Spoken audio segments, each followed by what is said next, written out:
Master Key class. Master Key is about one key fitting several locks. It's not about trying to find the key to joy, key to hope, key to happiness. It's about realizing if you got one master key, you can open up any lock. Now believe that.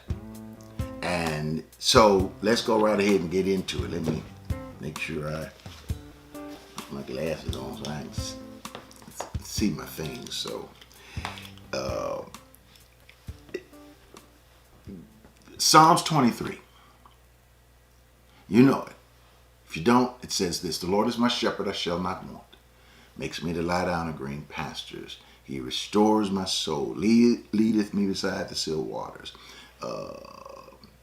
It leadeth me in the paths of righteousness for his name's sake. But here's the phrase I wanted to get to. Yea, though I walk through the valley of the shadow of death, I will fear no evil. Now, Master Key is about changing the mind, changing the problem. Master Key is about mental, lifestyle development. And it's learning how to use very powerful spiritual development tools in order to do it. Now, where we are right now is in something, we talk about equinox but something is called a winter solstice. Now, don't get all bent out of shape when somebody says winter solstice, I wonder. Well, it's real simple. It's science, and what it is about, imagine this being the sun and imagine this being the earth. Most people think the earth just goes around, but the earth is on an axis and it tilts back and forth. Well, during the summertime, imagine this is the north part of the earth, or the top half of the earth and the bottom half of the earth. We're in the north part of the earth, or the top half of the earth. In South America, they're all around there at the bottom part of the earth, Antarctica. So when the earth is tilted toward that way, or when it's going around the sun tilted, guess what? The top part is more exposed to the sun, which means exactly that part of the earth, or that half of the earth, is in summer. When it turns this way, guess what? This part of the earth is in summer and the top part is in winter.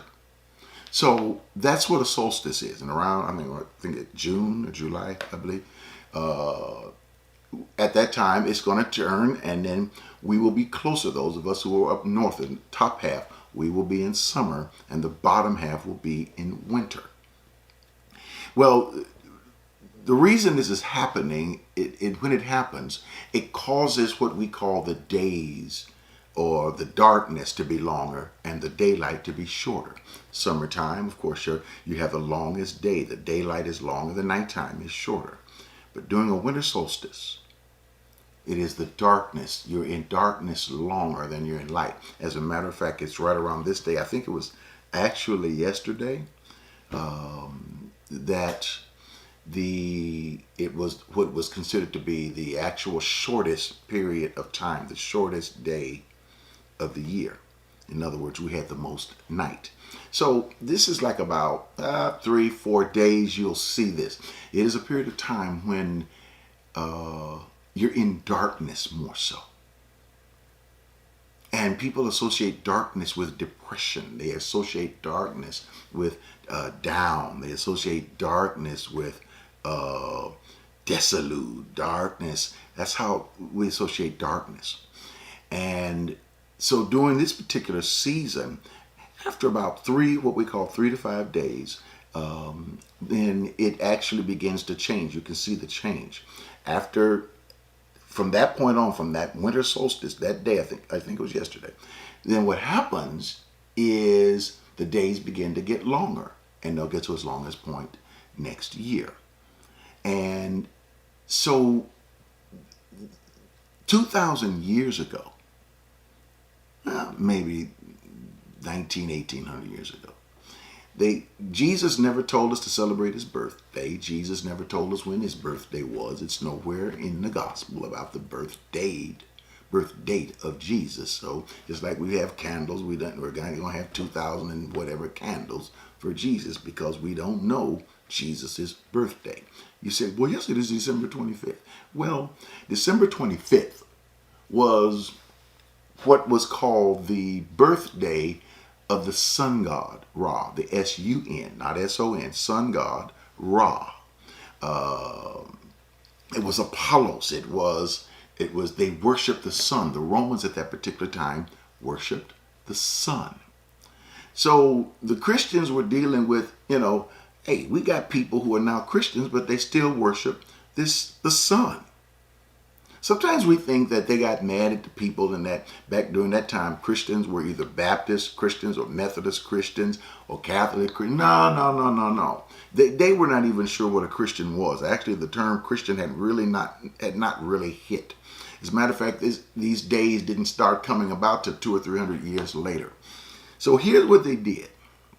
They said, okay, people are worshiping the sun god Ra. They were having parties. They were in the street getting drunk. They were knocking on people's door and running away. And if you came to the door, they might throw eggs at you. It is a lot of crazy things. So during that time, people kind of stayed off the streets. And there was considered to be this time of celebration. So the Christians decided they'd do something about it. And here's what they did. They stole December 25th. And they said, from this point on, we are not going to worship the sun god, S-U-N, but we're going to worship the sun god, S-O-N God, son of God. And they just took the date. But what it was supposed to be significant of something. It was supposed to be significant of light coming in or of the sun rising. They just chose that date. So don't get hammered or get all bent out of shape because of that date. They chose that date during the winter solstice. And here's what happens. When we're in darkness, we have a tendency to think, oh, how horrible and how bad it is. But I know that some of you today have gone through some tough places in your life.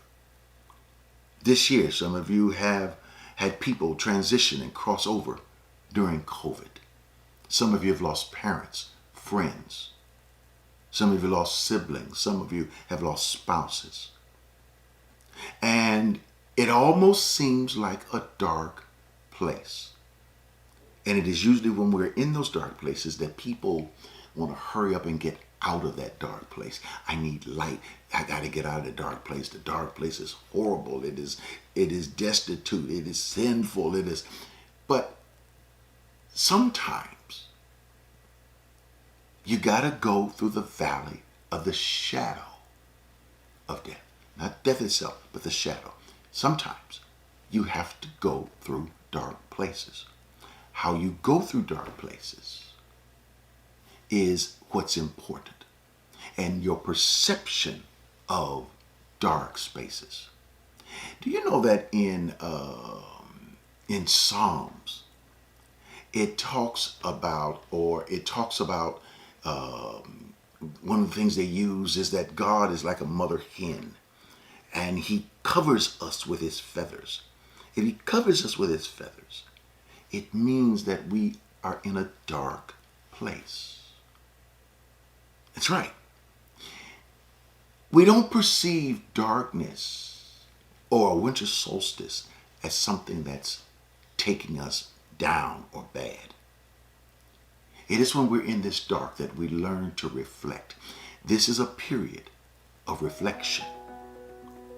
It is during these 3-4 days that we should be going inward and thinking about, who am I? Why am I on this planet? That's where that whole thing about New Year's resolutions came from. But it's during this time we ask the question and we face up with some things that I've gone through some tough times. And I'm walking through a valley of a shadow of death. And heck yeah, in some cases it hurts. But even if it's not a hurtful situation, understand that it is during this period of time that we should begin to reflect on our lives, who we are, what we are. To reflect, is money more important than who I am? How do I look at things? How do I see life? How do I see my fellow man? How do I see other races? How do I see other people? To reflect. This is what this winter solstice is. So that when Christmas comes along, guess what? The Son of God rises in our lives, comes forth from us, and light begins to penetrate the world again. That's what Christmas is. It is about light entering the world. And the light is entering the world through you. From all of us here, video, ALC, all of us that work, our staff, have yourself a very Merry Christmas. You say, well, it's not real. Yeah, but it's culture. And how we celebrate and be happy is what makes the real difference. God bless you. Love you. Enjoy your holiday.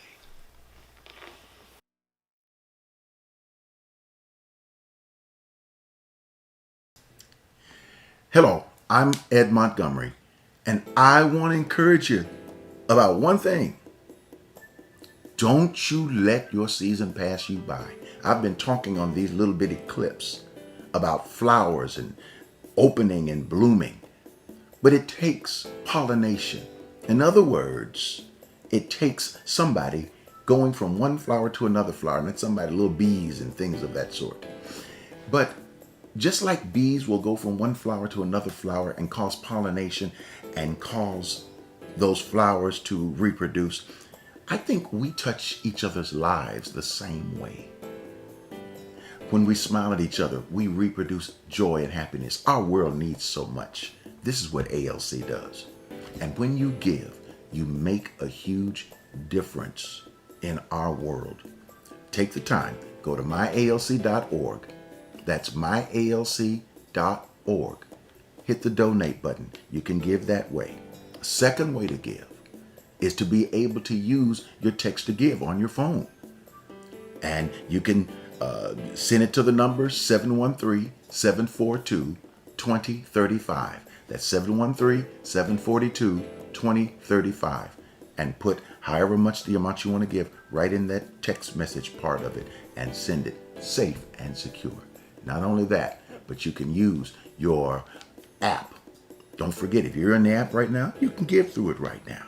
And then also, you can use your P.O. box. Just slip a check. People still do checks nowadays. Or you can give through your debit cards or credit cards if you got an envelope.